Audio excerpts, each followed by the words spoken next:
आप देख रहे हैं इंडिया टाउन न्यूज, भारत की बात। नमस्कार, स्वागत है आपका हमारे खास बुलेटिन खबरें राजनांदगांव में और मैं हूं आपके साथ निशा। चलिए खबरों की शुरुआत करते हैं, पर उससे पहले एक नजर आज की हेडलाइंस पर। इस बार तैयार होंगी नई थीम और अनूठी प्रतिमाएं। 35 वर्षों से संस्कारधानी में साकार हो रही बंगाल की कला 4 महीने पहले शुरू हो जाता है प्रतिमा निर्माण का काम। सामाजिक बहिष्कार और जुर्माने के आरोप, 22 परिवार पहुंचे कलेक्टर कार्यालय। मनमाने जुर्माने और सामाजिक दबाव के गंभीर आरोप।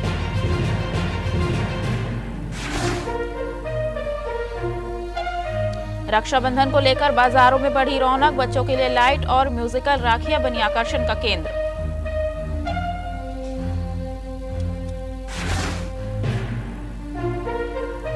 भारी वाहनों की आवाजाही से बढ़ी परेशानी, नो एंट्री नियम की अनदेखी, राहगीरों को हो रही दिक्कत। लोगों ने यातायात विभाग से की सख्ती की मांग।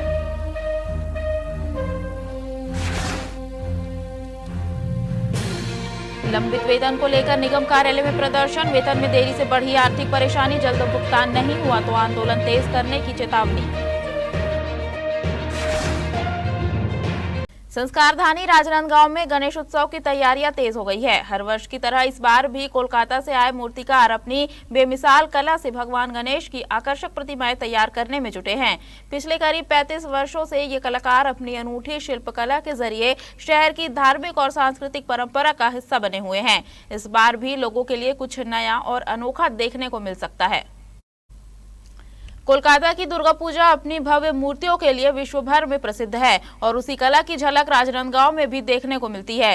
मानव मंदिर चौक पर वर्षों से प्रतिमाएं तैयार कर रहे मूर्तिकार बताते हैं कि वे गणेश उत्सव और नवरात्रि की तैयारियों के लिए करीब 4 महीने पहले ही शहर पहुंच जाते हैं। एक सामान्य प्रतिमा तैयार करने में 2 से 3 दिन का समय लगता है, जबकि बड़ी और विशेष प्रतिमाओं को बनाने में कई दिन लग जाते हैं। मूर्तिकारों का कहना है कि इस वर्ष वे ऐसी प्रतिमाएं तैयार कर रहे हैं जो पहले कभी राजनांदगांव में नहीं देखी गई। नई थीम, आकर्षक डिजाइन और बारीक कलाकारी के साथ तैयार हो रही भगवान गणेश की प्रतिमाएं श्रद्धालुओं के लिए विशेष आकर्षण का केंद्र बनेंगी। गणेश उत्सव नजदीक आते ही इन कलाकारों की मेहनत रंग लाएगी और उनकी कला एक बार फिर शहर की सांस्कृतिक पहचान को नई ऊंचाई देगी।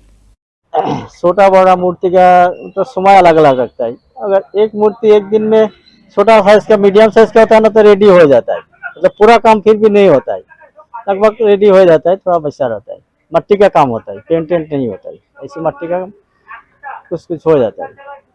कब से आप? और मैं यहाँ पे इस साल का बोल रहा कि पूरा पहले से हाँ, कम से कम मेरा 30-35 साल हो गया यहाँ पे लगातार मैं कर रहे हैं। बचपन से यहाँ पे काम चला रहे हैं। राजनांदगांव जिले के डूंगरगढ़ तहसील अंतर्गत ग्राम डीला पहाड़ी के 22 परिवारों ने कथित सामाजिक बहिष्कार और दबावपूर्ण फैसलों से परेशान होकर जिला प्रशासन से न्याय की गुहार लगाई है। पीड़ित परिवारों ने कलेक्टर को लिखित शिकायत सौंपते हुए आरोप लगाया है कि गांव के कुछ सामाजिक पदाधिकारियों ने बिना सहमति बैठक कर मनमाने जुर्माने लगाए और जुर्माना नहीं देने पर उन्हें सामाजिक कार्यक्रमों से दूर कर दिया गया। अब पीड़ित परिवार पूरे मामले की निष्पक्ष जाँच और दोषियों पर कार्रवाई की मांग कर रहे हैं। शिकायतकर्ताओं का कहना है कि वे लोढ़ी समाज से जुड़े हैं और मजदूरी कर परिवार का पालन पोषण करते हैं। उनका आरोप है कि सामाजिक बैठकों में हजारों रुपए का जुर्माना लगाया गया, जिसे आर्थिक रूप से कमजोर परिवारों के लिए भर पाना संभव नहीं था। जुर्माना नहीं देने वाले परिवारों का कथित तौर पर सामाजिक बहिष्कार किया गया और उन्हें सामाजिक कार्यक्रमों में शामिल होने से भी रोका गया। कुछ परिवारों ने गांव छोड़ने की मजबूरी का भी आरोप लगाया है। आवेदन में एक परिवार का विशेष उल्लेख करते हुए बताया गया कि कथित सामाजिक दबाव के बीच परिवार मानसिक तनाव से गुजर रहा था। शिकायत में यह भी कहा गया है कि परिवार की एक महिला 14 जुलाई 2026 से लापता है, जिसकी रिपोर्ट पुलिस चौकी में दर्ज कराई जा चुकी है। लोधी समाज के 22 परिवार ग्राम डीला पहाड़ी थाना सुकुल देहान के लोग आए थे। इनका कहना है कि गांव के कुछ 8-10 प्रमुख लोग इनको समाज से बहिष्कृत कर दिए हैं। इनका कारण ये बता रहा है कि कुछ लोग जो है इंटरकास्ट शादी किए हुए हैं और समाज में ही शादी किए हुए हैं, लेकिन अलग अलग कारणों हैं जिनके कारण से इनको 51,000 1-1 लाख रुपए का अर्थदंड जमा करने के लिए जो है दबाव बनाया जा रहा है। राजनांदगांव का ग्राम डीला पहरी, जहां पर तकरीबन 22 परिवारों को समाज ने अपने समाज से बेदखल कर दिया है। वजह सिर्फ एक कि उन्होंने इंटरकास्ट या फिर दूसरे समाज पर शादी कर ली है, विवाह कर लिया है। इन्हीं कारणों को लेकर के समाज ने उन्हें अपने समाज से बहिष्कृत कर दिया है और 22 के 22 परिवार जो है आज जिला प्रशासन के पास अपनी गुहार लगाने के लिए आए हुए हैं कि हमें वापस से हमारे समाज में लिया जाए। क्या कुछ नियम बनाए गए और क्या कुछ यहाँ पर कार्रवाई की गई और किस तरीके से लोग परेशान हैं, ये वो तमाम 22 परिवार के लोग हैं। और इन लोगों ने सीधे से समाज के ऊपर आरोप लगाया है कि इनसे विवाह के बाद 1,50,000 51,000 इस प्रकार की राशि इनसे वसूली जा रही है, मांग की जा रही है। क्या कुछ मामला है बताएंगे? भैया हमार गांव समाज है ये कही के हमारा निकाले है समाज बहिष्कार करे 22 परिवार ला कि तोर बेटिया भाग गए या लड़का मन हा ये कही के कि तुमन मंदिर में अदर कास्ट से ला के शादी करे हो, जैसे कास्ट से ला के शादी करे हो। और ये मन हा मनमाने तरीका से अपन दबंगई से बिना सर्किल समाज ले पूछे हुए गांव में बैठक करके किसी ला 1 लाख रुपया, किसी ला 50,000 रुपया अर्थदंड के जुर्माना लगईस, जे यह नियम और न्याय विरुद्ध है। भाई अतना कन 1-1 लाख रुपया और 50,000 रुपया के राशि कौन हमन कमैया खमैया रोजी मंजूरी करिए साधारण परिवार के मन कहाँ से दे सकबो। विवाह कब हो रही है आपके? मोर विवाह बाल विवाह हो रही से 1990 में। 1990 में जी। नियम ये समाज के द्वारा कब बनाएगी? ये अभी नया बने 6 महीना पूर्व। 6 महीने पूर्व जी। जैसे कि हम लोग पहले बहुत खुशहाल जी रहे थे सर, जैसे भी खुश जी रहे थे। आज मेरे परिवार एकदम दुख में है सर।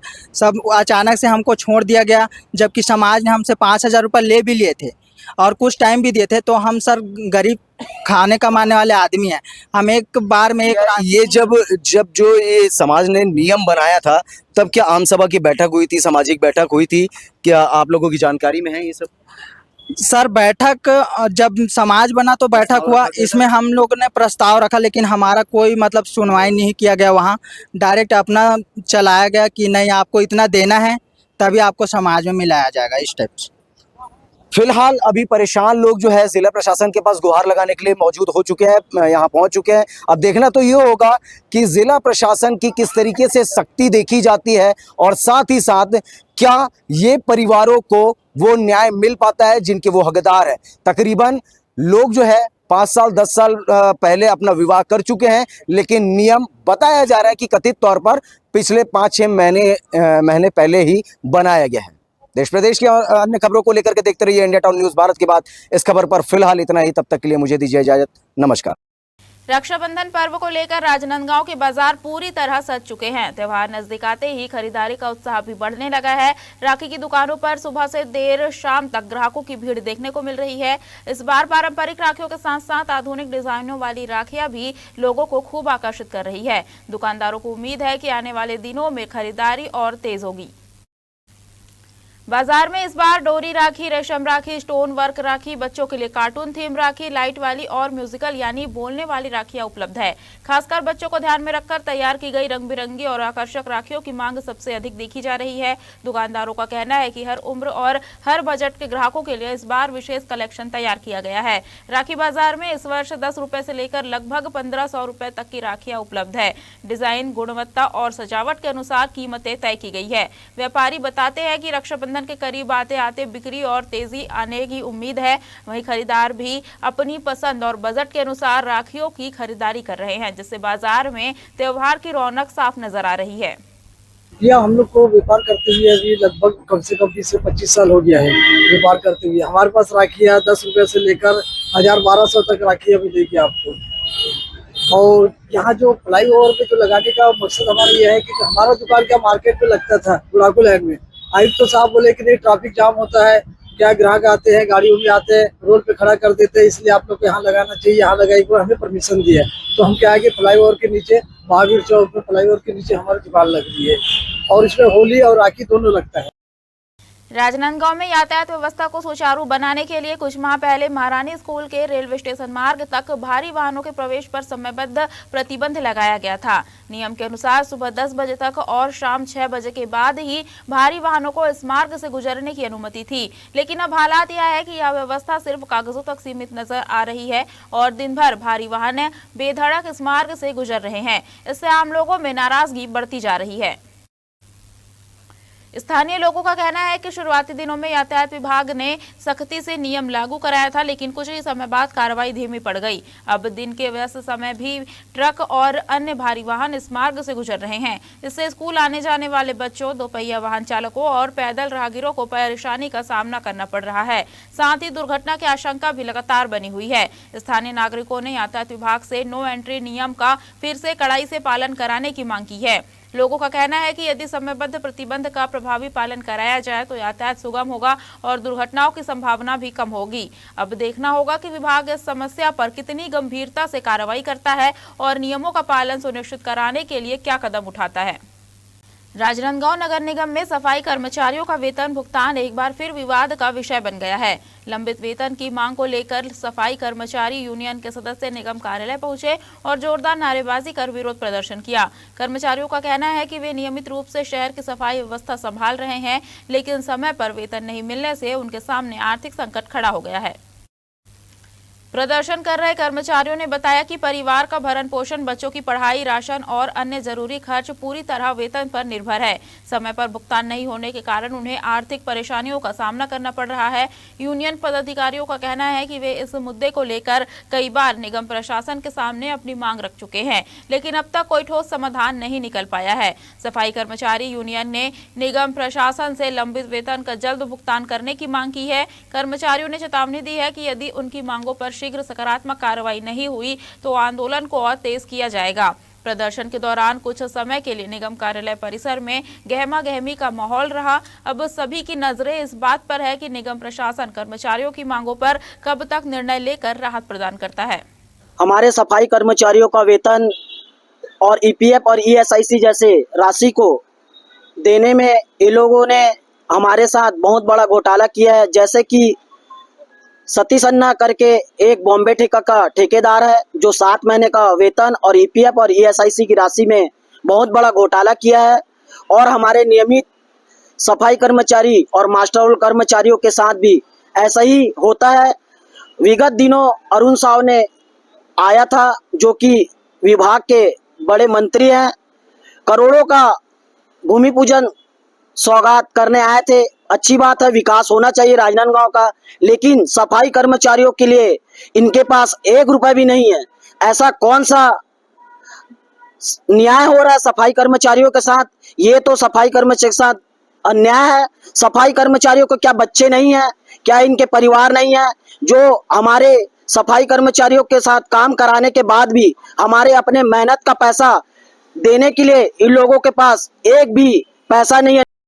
वक्त हो चुका है छोटे से ब्रेक का। बने रहिए इंडिया टाउन न्यूज के साथ। क्या आप बाल झड़ने से परेशान हैं? अब अपनाइए प्रकृति की शक्ति, पाइए घने चमकदार बाल और खूबसूरत दमकती त्वचा। प्रकृति का वरदान Rukhsana shine herbal beauty combo kit, प्राकृतिक जड़ी बूटियों से तैयार। अब पाइए खूबसूरत चमकते बाल और त्वचा। हर्बल गुणों से भरपूर ये कॉम्बो आपके बालों और त्वचा की देखभाल में मदद करता है। अब उपलब्ध Amazon, फ्लिपकार्ट और नीचे दिए गए लिंक पर अभी ऑर्डर करें और हर्बल केयर का अनुभव लें। छुईखदान में भारत के पूर्व प्रधानमंत्री स्वर्गीय राजीव गांधी की 82वीं जन्म जयंती के अवसर पर कांग्रेस भवन में श्रद्धांजलि सभा का आयोजन किया गया। इस अवसर पर कांग्रेस कार्यकर्ताओं एवं पदाधिकारियों ने राजीव गांधी के तैलचित्र पर पुष्प अर्पित कर उन्हें भावभीनी श्रद्धांजलि दी और सद्भावना दिवस मनाया। कार्यक्रम में बड़ी संख्या में कांग्रेस जन शामिल हुए।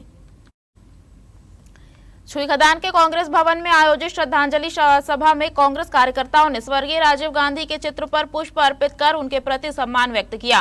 कार्यक्रम के दौरान सद्भावना दिवस के संदेश को जन जन तक पहुंचाने का संकल्प भी लिया गया। श्रद्धांजलि सभा को संबोधित करते हुए वरिष्ठ कांग्रेसी मोतीलाल जंघेल ने राजीव गांधी के व्यक्तित्व, कृतित्व और देश के विकास में उनके योगदान पर विस्तार से प्रकाश डाला। उन्होंने कहा कि राजीव गांधी ने आधुनिक भारत की नींव को मजबूत करने में महत्वपूर्ण भूमिका निभाई और उनके विचार आज भी युवाओं के लिए प्रेरणा स्रोत है। कार्यक्रम में ब्लॉक कांग्रेस कमेटी अध्यक्ष रामकुमार पटेल, नगर पंचायत उपाध्यक्ष प्रकाश माहोबिया, देवराज किशोर दास, पूर्व जिला कांग्रेस अध्यक्ष गजेंद्र ठाकरे, वरिष्ठ कांग्रेसी हेमंत वैष्णव, शैलेंद्र तिवारी सहित बड़ी संख्या में कांग्रेस के पदाधिकारी एवं कार्यकर्ता उपस्थित रहे। कार्यक्रम का समापन स्वर्गीय राजीव गांधी को श्रद्धांजलि अर्पित करने और सद्भावना के संदेश के साथ हुआ। और निश्चित ही हमारे पूर्व प्रधानमंत्री राजीव गांधी जी के जिस प्रकार से उनकी संचार क्रांति रही है, पंचायत राज सत्ता का विकेंद्रीकरण रहा है, और उसी के साथ साथ 18 वर्ष के उम्र वालों को जिस प्रकार से उनने मतदाता सूची मतदान करने का जो अधिकार दिया, ऐसे बहुत सारी ऐसी उनकी अनुकरणीय और ऐतिहासिक कार्य कदम उठाए, जिसके कारण से आज समूचे क्षेत्र में उनके प्रति आभार ही व्यक्त नहीं करते बल्कि आज याद भी कर रहे हैं कि उनके नेतृत्व तो बहुत ही सराहनीय और बहुत ही अनुकरणीय और अविस्मरणीय रहा है। और सभी समूचे क्षेत्र में युवा जगत को एक नई क्रांति के रूप में, एक नए प्रेरणा के रूप में उनने जो खड़ा किया है, उसी का ही परिणाम है कि आज हम जिस स्तर पर हम संचार क्रांति की दिशा में जिस प्रकार से पहले कदम उनके द्वारा श्री गणेश जो किया गया वो बहुत ही सराहनीय रहा है। रक्षाबंधन पर्व को देखते हुए खैरागढ़ श्रीखदान गंडई जिले में खाद्य एवं औषधि प्रशासन विभाग का विशेष अभियान लगातार तीसरे दिन भी जारी रहा। बने खाबो बने रहिबो 2.0 अभियान के तहत टीम ने विभिन्न होटलों और खाद्य प्रतिष्ठानों का निरीक्षण कर मिठाई, चॉकलेट और कन्फेक्शनरी के नमूने जांच के लिए लिए। अधिकारियों ने साफ सफाई और खाद्य सुरक्षा मानकों का पालन करने के निर्देश भी दिए। खाद्य एवं औषधि प्रशासन विभाग की टीम ने नर्मदा गंडई क्षेत्र में विभिन्न खाद्य प्रतिष्ठानों का निरीक्षण किया। यह कार्रवाई कलेक्टर इंद्रजीत सिंह चंद्रवाल और मुख्य चिकित्सा एवं स्वास्थ्य अधिकारी डॉक्टर आशीष शर्मा के निर्देशन तथा अभिहित अधिकारी सिद्धार्थ पांडे के मार्गदर्शन में खाद्य सुरक्षा अधिकारी दीपक घृतलहरे द्वारा की गई। निरीक्षण के दौरान मेसर्स सिन्हा होटल से बेसन लड्डू का सर्विलांस नमूना लिया गया। वहीं मेसर्स कल्याण एजेंसी से चॉकलेट, कन्फेक्शनरी और मिठाई सहित कुल 6 सर्विलांस नमूने एकत्रित कर जाँच के लिए भेजे गए। इसके अलावा मेसर्स यादव होटल संचालक को परिसर में साफ सफाई बनाए रखने और खाद्य पंजीयन अघंतन रखने के निर्देश दिए गए। खाद्य सुरक्षा विभाग के अनुसार बने खाबो बने रहिबो 2.0 विशेष अभियान 17 अगस्त से शुरू होकर 23 अगस्त 2026 तक जारी रहेगा। अभियान का उद्देश्य त्योहारों के दौरान आम लोगों को सुरक्षित और गुणवत्तापूर्ण खाद्य सामग्री उपलब्ध कराना है। विभाग ने स्पष्ट किया है कि जिले भर में जांच, नमूना संकलन और नियमों के पालन की कार्रवाई आगे भी लगातार जारी रहेगी। रक्षाबंधन पर्व को देखते हुए छत्तीसगढ़ शासन के द्वारा कंट्रोलर फूड एंड ड्रग और कलेक्टर सर के मार्गदर्शन में बने रहिबो बने खइबो अभियान की शुरुआत की गई करके, जो कि 17/8/26 से 23/8/26 तक लगातार जारी रहेगा। खैरागढ़ थाना क्षेत्र के ग्राम टेकापार खुर्द में एक 30 वर्षीय महिला द्वारा आत्मदाह के प्रयास का मामला सामने आया है। घटना के समय महिला घर में अकेली थी। परिजनों ने समय रहते उस अस्पताल पहुंचाया, जहां प्राथमिक उपचार के बाद बेहतर इलाज के लिए निजी अस्पताल ले जाया गया। पुलिस पूरे मामले की जांच में जुटी है और घटना के कारणों का पता लगाने का प्रयास कर रही है। जानकारी के अनुसार आज सुबह महिला मंजू बघेल घर में अकेली थी, जबकि पति, सास ससुर और देवर खेत गए हुए थे। कुछ समय बाद जब देवर सूरज घर खाना लेने पहुंचा तो बाथरूम से धुआं निकलता देखा। उसने तुरंत परिजनों को सूचना दी। परिजनों ने बाथरूम का दरवाजा खोलकर महिला को बाहर निकाला और 108 एम्बुलेंस की मदद से सिविल अस्पताल पहुंचाया। सिविल अस्पताल में प्राथमिक उपचार के बाद महिला की गंभीर स्थिति को देखते हुए परिजनों ने उसे बेहतर इलाज के लिए निजी अस्पताल में भर्ती कराया। फिलहाल महिला का उपचार जारी है। पुलिस ने मामला दर्ज कर जांच शुरू कर दी है और घटना के कारणों सहित सभी पहलुओं की पड़ताल की जा रही है। अधिकारियों का कहना है कि जांच पूरी होने के बाद ही घटना के वास्तविक कारण स्पष्ट हो सकेंगे। खैरागढ़ क्षेत्र में प्रस्तावित श्री सीमेंट फैक्ट्री और चूना पत्थर खदान परियोजना को लेकर किसान का विरोध एक बार फिर तेज हो गया है। दनिया, अदरिया, हनीवन और उदयपुर क्षेत्र के किसानों ने पत्रकार वार्ता कर परियोजना का विरोध जताया। किसान अधिकार संघर्ष समिति के प्रतिनिधियों ने चेतावनी दी कि यदि किसानों की सहमति के बिना जनसुनवाई कराने का प्रयास किया गया तो लोकतांत्रिक तरीके से बड़ा आंदोलन किया जाएगा। इससे पहले समिति की महिलाओं ने कलेक्टर को ज्ञापन सौंपकर परियोजना निरस्त करने की मांग की। किसान अधिकार संघर्ष समिति की अध्यक्ष लुकेश्वरी जंघेल ने आरोप लगाया कि परियोजना से जुड़े कुछ लोग गांवों में पहुंचकर फैक्ट्री के फायदे बता रहे हैं और ग्रामीणों से विरोध का कारण पूछ रहे हैं। समिति का कहना है कि क्षेत्र के अधिकांश किसान इस परियोजना के पक्ष में नहीं है। किसानों ने आशंका जताई कि खनन, ब्लास्टिंग, क्रशिंग और भारी वाहनों की आवाजाही से धूल, शोर, कंपन तथा जल स्रोतों पर प्रतिकूल प्रभाव पड़ सकता है। समिति ने दावा किया कि यदि परियोजना को किसानों की इच्छा के विरुद्ध आगे बढ़ाया गया तो पहले से बड़ा आंदोलन किया जाएगा, जिसमें महिलाएं भी अग्रिम भूमिका निभाएंगी। समिति ने जमीन खरीद में कथित दबाव और बिचौलियों की भूमिका की जांच की मांग करते हुए राजनीतिक दलों से भी अपना रुख स्पष्ट करने की अपील की है। वहीं परियोजना और उससे जुड़े मुद्दों पर प्रशासन तथा संबंधित पक्ष का आधिकारिक रुख भी महत्वपूर्ण रहेगा।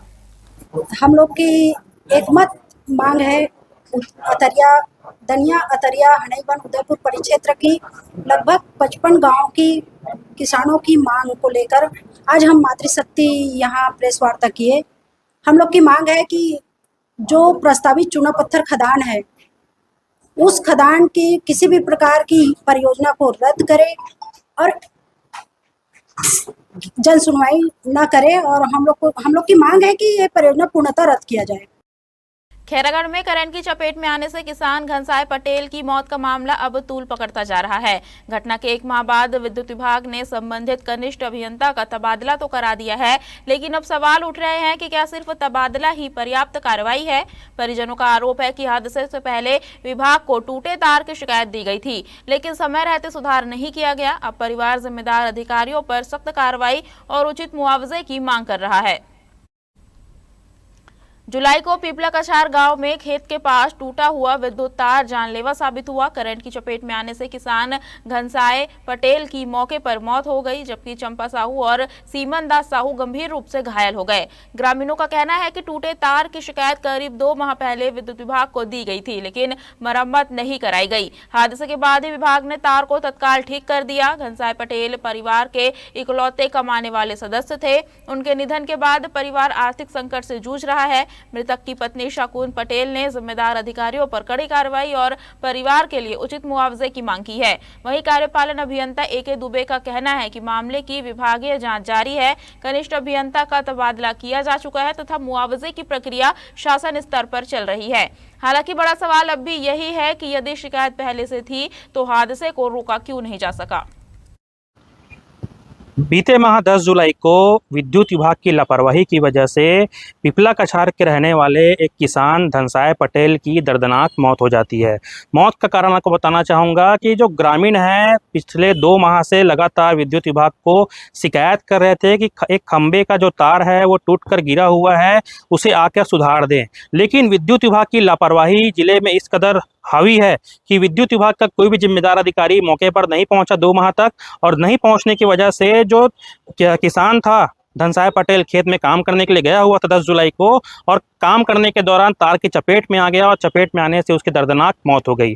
मामले को 1 माह बीत चुके हैं, लेकिन अब तक जिम्मेदार जो कनिष्ठ अभियंता है जो मुड़ी पार वितरण केंद्र में पदस्थ थे अतुल गहरवार, उनका सिर्फ तबादला करके विभाग के द्वारा खानापूर्ति कर ली गई। आगे की कोई भी कार्रवाई अब तक नहीं की गई है, सिर्फ विभागीय जाँच की बात कही जा रही है। वही मृतक के परिजनों को अब तक मुआवजे के रूप में कोई भी राशि भी प्राप्त नहीं हो सकी है। कहा जा रहा है कि शासन को मुआवजे के लिए प्रस्ताव भेजा गया है, लेकिन अब तक मुआवजे की राशि है परिवार को नहीं मिल सकी है। सवाल यही है कि क्या एक जान की कीमत सिर्फ जिम्मेदार अधिकारी का तबादला करके और क्या कुछ चंद रुपए देकर क्या एक जान की कीमत लगाई जा सकती है?